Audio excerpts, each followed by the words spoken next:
Hey there, tech enthusiasts.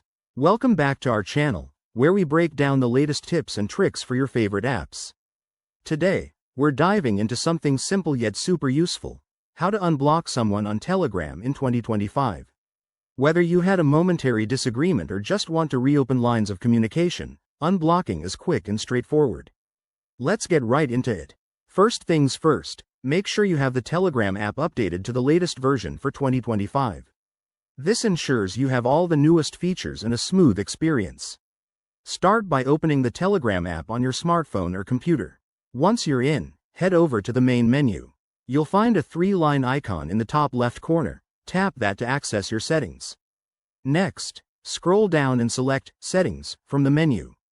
Now, look for the Privacy and Security option. It's usually under the Main Settings tab.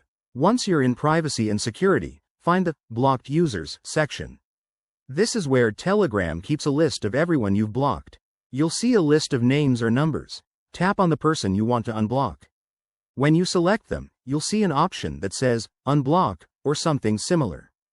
Go ahead and tap that button. Telegram might ask for confirmation, just to make sure you really want to do this.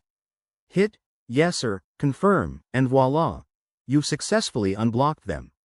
They can now message you again, and you'll be able to see their updates. A quick tip: if you're unblocking someone, it's a good idea to check your chat history afterward to catch up on any missed messages. Also, remember that unblocking doesn't notify the other person, so it's a private action.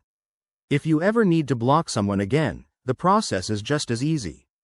There you have it, folks. Unblocking on Telegram is a breeze and takes less than a minute. If this tutorial helped you out, give it a thumbs up, subscribe for more 2025 tech guides, and hit that notification bell.